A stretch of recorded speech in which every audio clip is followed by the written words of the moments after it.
Hey everybody, it's the EJ here with EJ's Appliance Repair and Sales on the episode of Behind the Bargains. I got right here the two guys that are helping me do it all, going from service to sales, Matt Murphy and Scott Berger. Woo. We are pumped. We're ready to hear about your journey and what you're doing on the daily and learn about EJ's appliance sales world.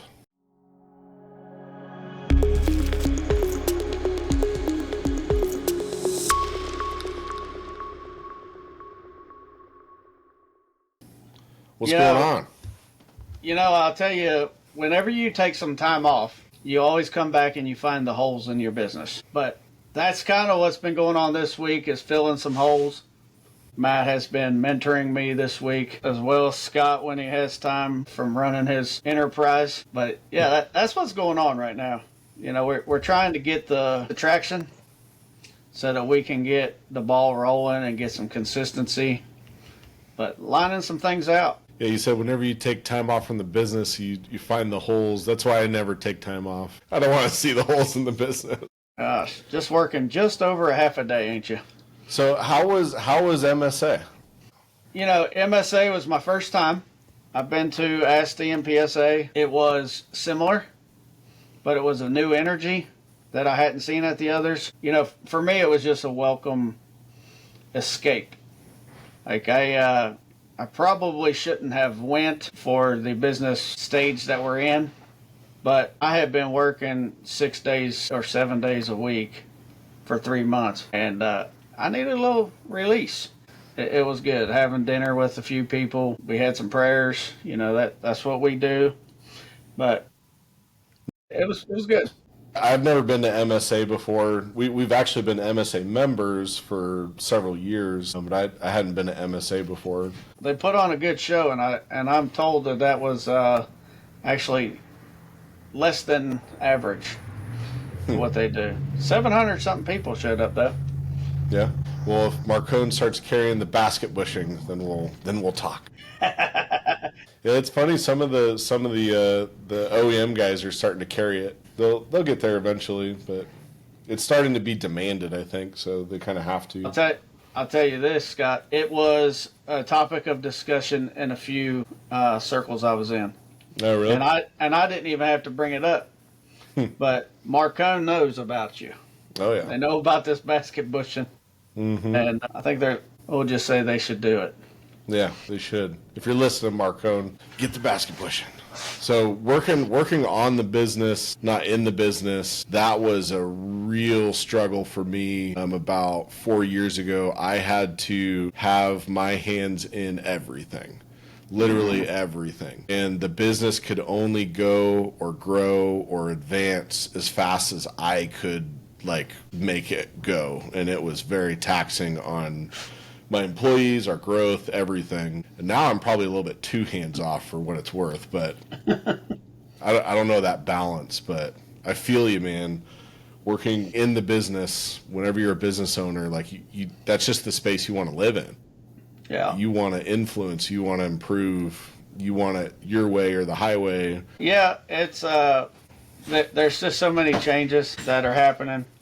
But what happened here is we actually stopped advertising our repair services a few weeks ago. And when I'm gone at the convention and I come back and we're booked out 4 or 5 days, it's like, oh crap, what do we do?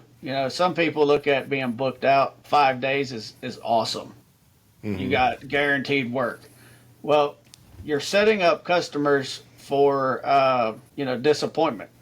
They want it fixed quick. So I have a week where I didn't get a whole lot done because I'm at the convention, and then a week catching up when I get back. Right.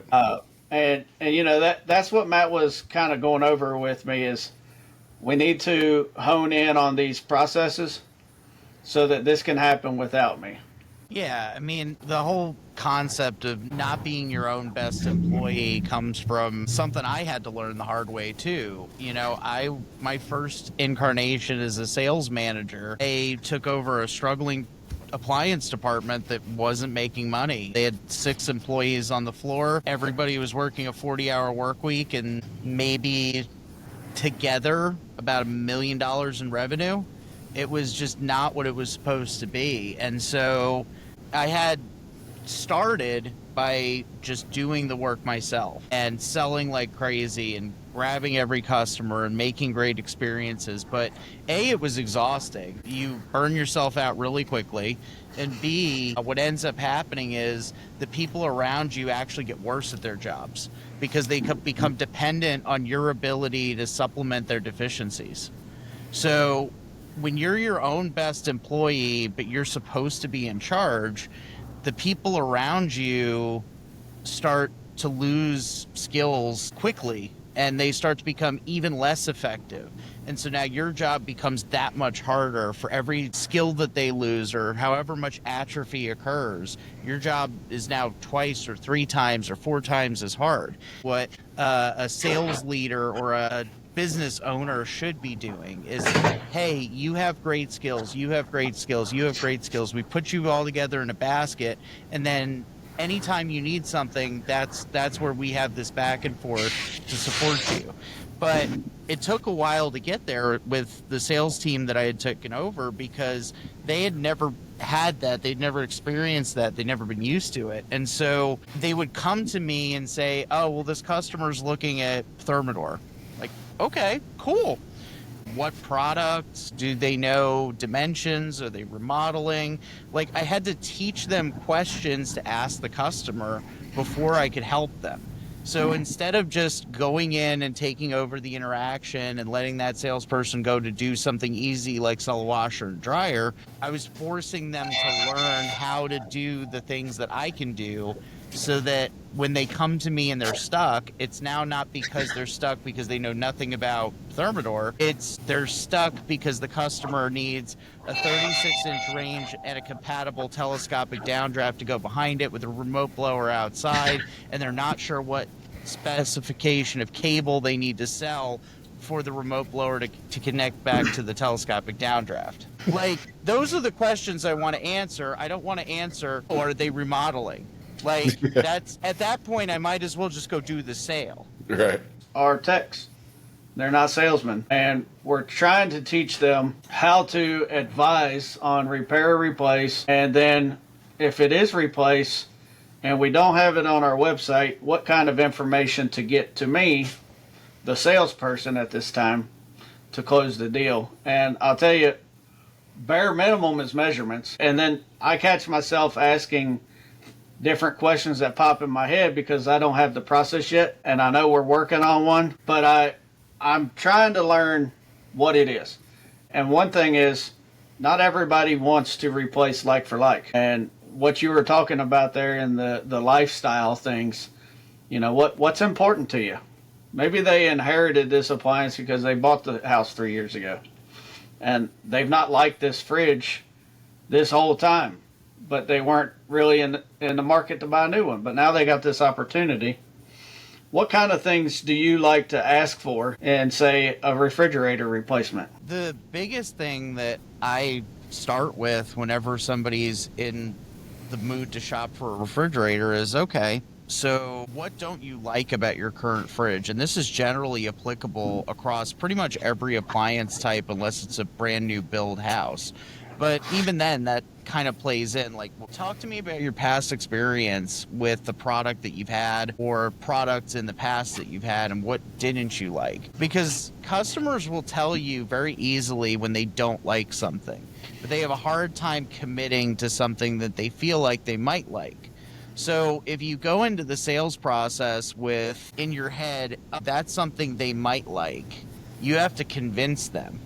But if you start the sales process with, okay, I know that the customer dishwashes a ton of plastic, so I'm not going to sell them a condensing drying dishwasher. Or for a refrigerator, I know this customer is a vegetarian. Okay, cool.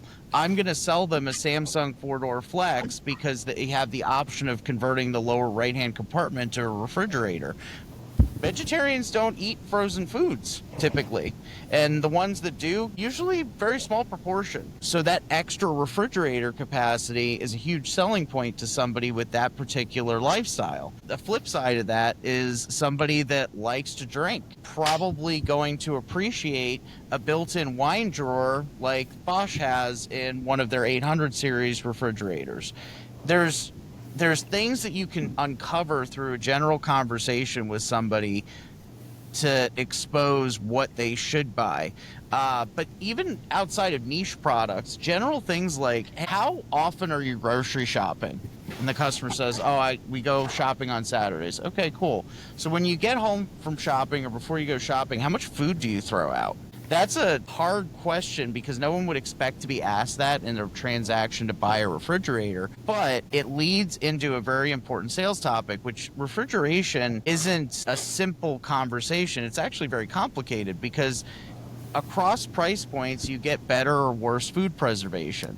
If you take a basic top freezer piece of garbage, Frigidaire, just picking on Frigidaire, they're all terrible, but a top freezer refrigerator, it is going to preserve fresh fruits and vegetables worse than a single evaporator side-by-side, which will preserve fruits and vegetables worse than a dual evaporator side-by-side, which will also preserve fruits and vegetables worse than a dual evaporator or triple evaporator French door. And then beyond that, if you're interested in actually getting the most value for your money every time you go grocery shopping, you're going to spend money on a higher quality refrigerator with tighter temperature tolerances and better humidity control. Yeah, one thing that I've been studying on the repair side to become a better salesman to serve the customer. We're not selling appliances. And yes, Scott says it all the time, you're not an appliance store, you're liquidation.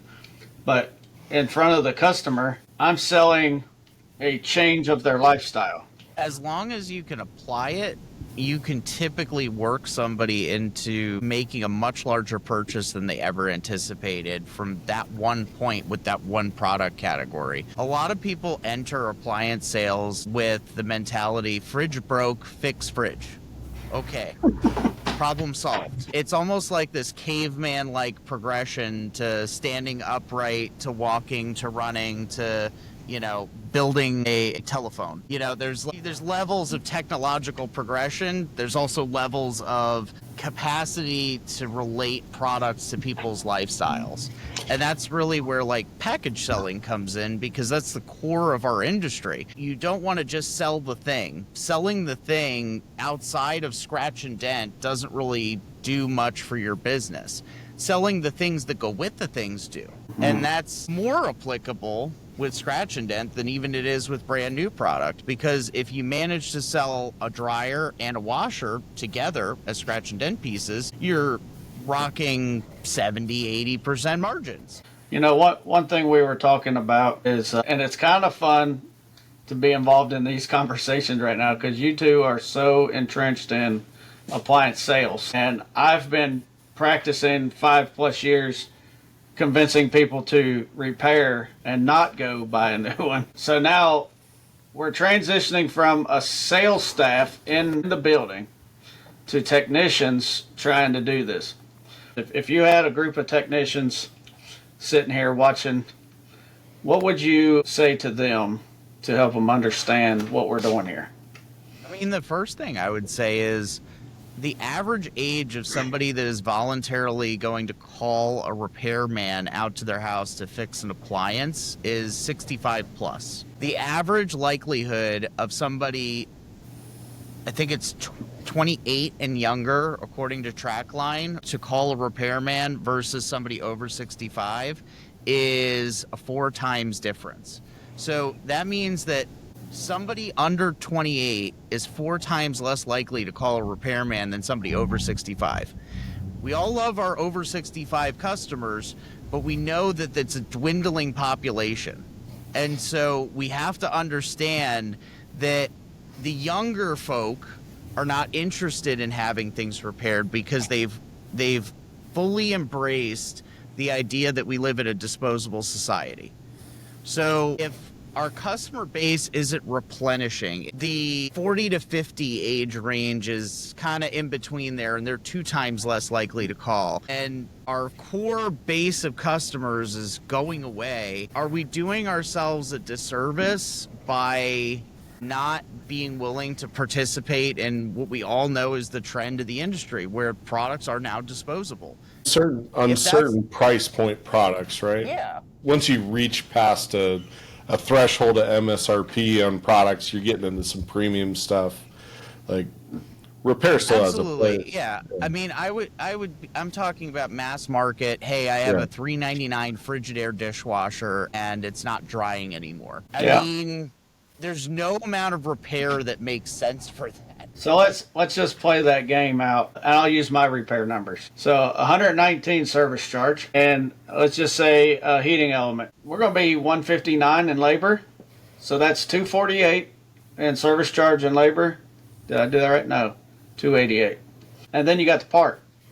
What do you say? 79? Yeah, Electrolux is expensive for things like that. Yeah, it's probably $80-90. So and you got your markup and everything. So we're talking $370 to $400 to fix this $399 dishwasher. I can sell that as a tech because that's what I do. But I could also say that's more than you paid for the thing. I can get you a better one here for just a bit more. I wanted to put this to you earlier, EJ. I'm glad you brought this up. So in that case, you would have sold that repair. How likely within the next 6 months is that customer to call you back for another issue with that dishwasher? Well, there's so much involved in a sealed system, so it's a little more likely than maybe a dishwasher. That dishwasher we may not see again, and it may not be because it didn't fail. It may be that repair, $400, hurt them so bad they don't want to call back, and we never know. But on the other side, I can make the case for a repair. I did I think it was like a 15 to 20-year-old GE, the mechanical timer dishwasher. We did the pump and the timer at the same time. $535. And he asked me straight up. He said, is this worth it? I said, well, here's the deal. You're going to buy one. This is before I'm selling, right?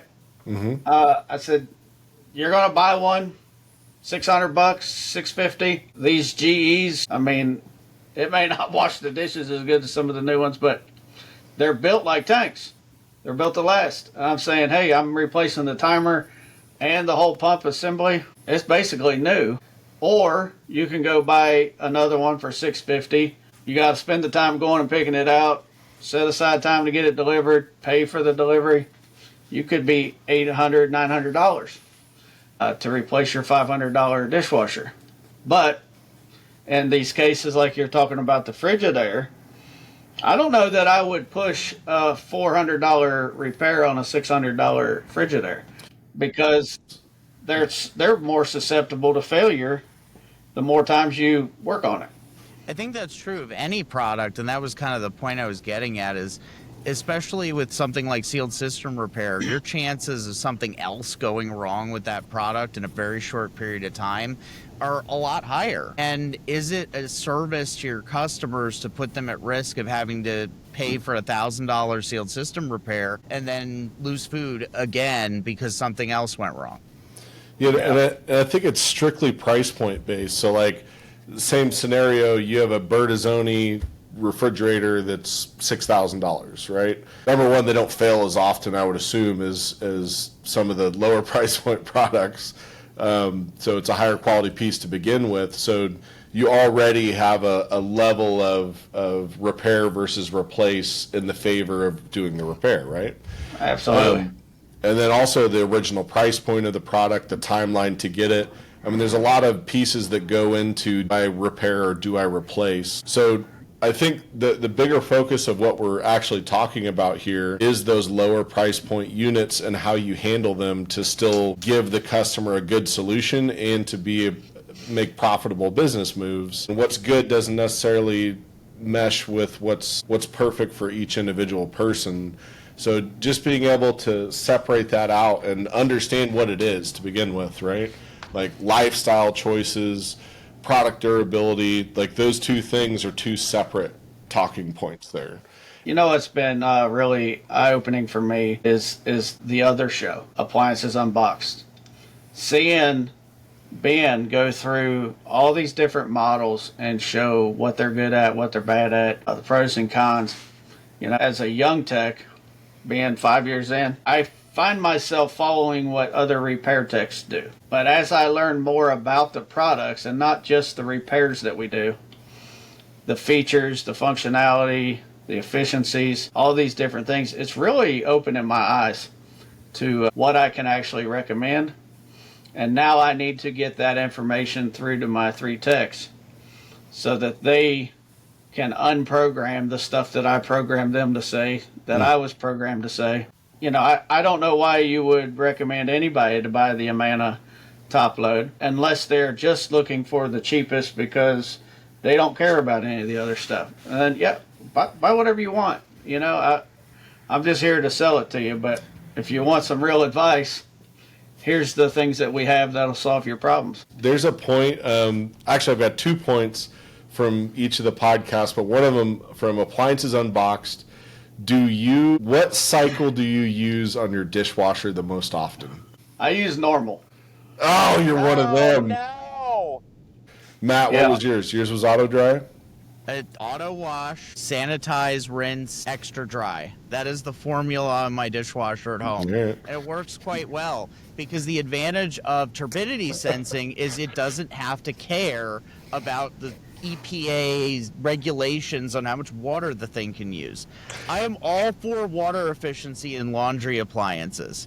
However, I do not love the idea of not dumping periodically the dishwasher's rinse and wash water if it really is that soiled. And that's where auto sensing really is the king. Yeah, I mean, when we polled the audience, it was surprising to see that everyone is EJ too. They all do normal. Everyone does normal apparently in this world. Yeah. Now the full truth is I don't ever run my dishwasher, but that's how I run everybody else's when I'm testing it. Oh, there you go. My kids operate my dishwasher. I don't even know if anybody ever told them how. They just put the stuff in there, and you know it's clean enough. Yeah. So Plug and play. what dishwasher do you own? Which one do I own, or which one does Scott own? Go with you first. I have a Bosch Benchmark. That cost $1,900 dishwasher. That's what my truck is valued at. I've got a KitchenAid dishwasher that it was so dented that we weren't going to be able to sell it in the store. That's right. So I You really don't care. I really don't care. Yeah. So same for me. I bought a Whirlpool. It was open box, but it wasn't open. It was still sealed in the box. I got it for $250, and I think it was like a $700 dishwasher. Yeah, there you go. It's not bad, but you know, got it's 3 not racks? what I think we do. I see other people's dishwashers more than mine, so I don't know. This was the first dishwasher we had with the 3rd rack, and I'll tell you what, I don't run it, so I don't really know, but Jenny, she puts all the flatware goes on top now, and I'm seeing less spatulas stuck down by the heating element now than ever before, so that's got to be a pro. Yeah. One thing that a lot of people are now asking that the older generation didn't really care too much about, I don't think, extended warranties. The older folks that I talk to, they see that as some racket. A scam. It's a scam. But the younger generation seems to be liking the peace of mind that you get with a warranty. And we've been working up an idea of how we can offer a warranty for that peace of mind because we are selling at an outlet. They want to know, hey, I might be taking a chance on this stuff. But what are you going to do to guarantee it? I think that's a very interesting point on what Matt was just talking about. The type of customer that calls repair in on average versus extended warranty purchase. You got any takes on that, Matt? Yeah, some interesting data from the industry. So you're right, EJ. Over 65 is the lowest penetration market group for buying an extended warranty. You see decently strong sales in the 40 to 55 range.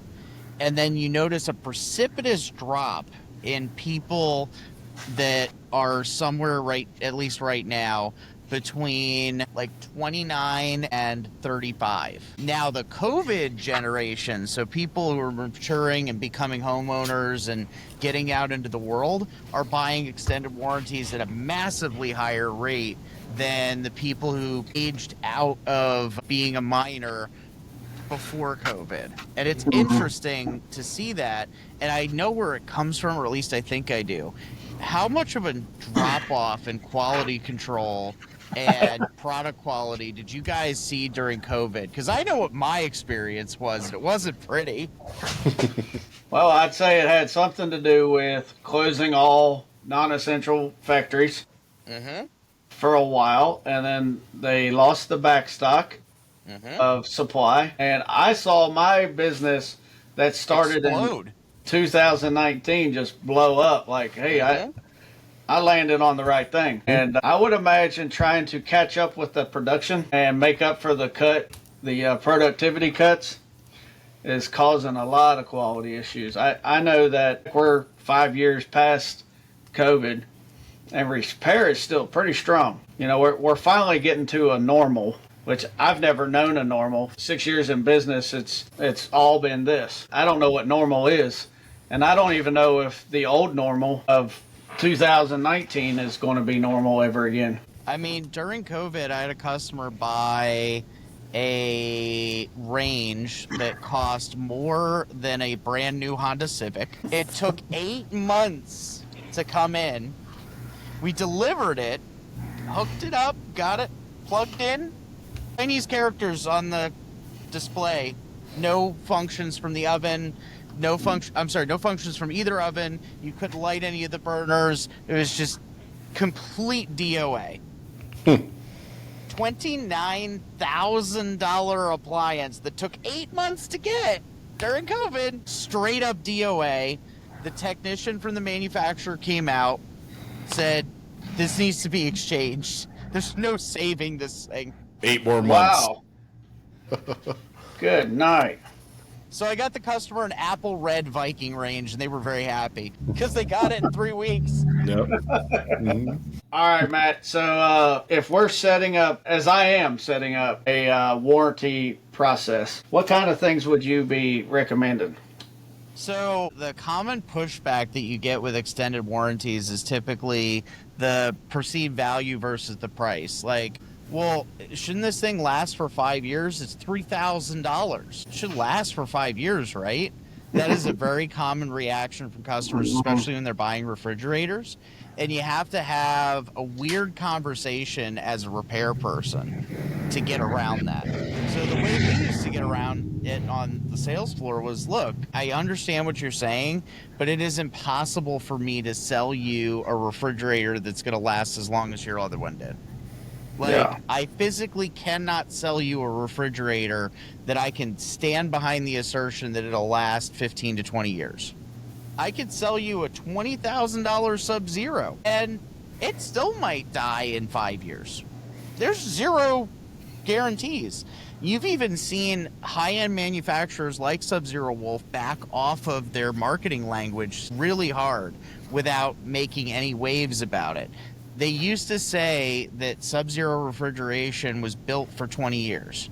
Now it's designed for 20 years. It's a subtle wording change, but it reflects, even on the highest end, the change in what's really possible. And everybody has a different argument about why we're in the state we're in the industry. A lot of it comes from, what will the consumer willingly pay, and what kind of quality can we produce for that money? Well, I'm not sure how much of that is actually on, there's obviously a lot of this is on the manufacturer, right? But it's also the consumer buying habits that drive these decisions for them to go cheaper, be more feature rich and drive the price down as low as they can go. I mean, we as a consumer asked for this problem.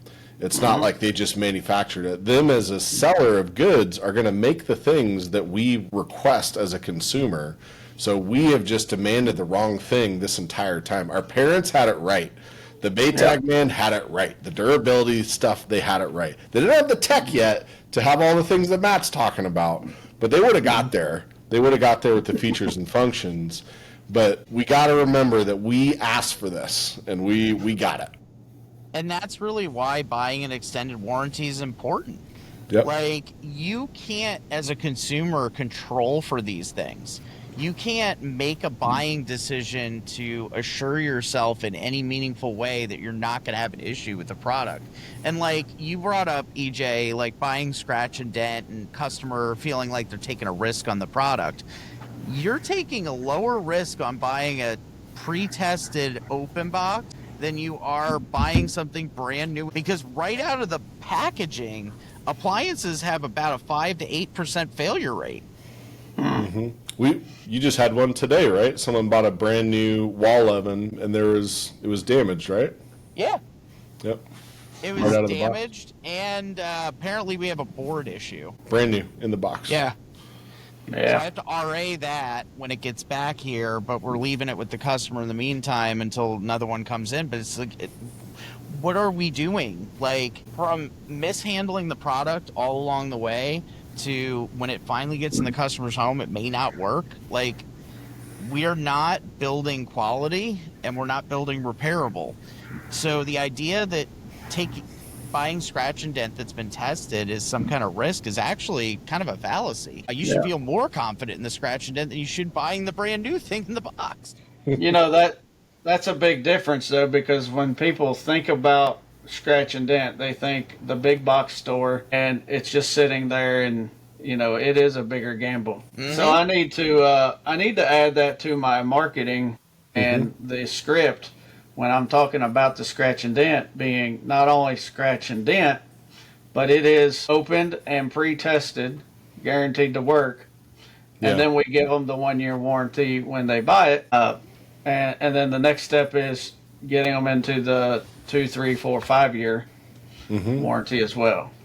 Yeah, that's really the conversation about initial product quality versus usage. Like, we talked about this a lot on Unboxed, but how many of your customers, EJ, read the manual? Most not. What does it do to an appliance? Shameless plug here, they would if Ben made the video for it. Just throwing that out there. True. Manufacturers, you should hit up Ben to make your product manuals, because he would make a video that they would actually watch. But just my 2 cents. There you go.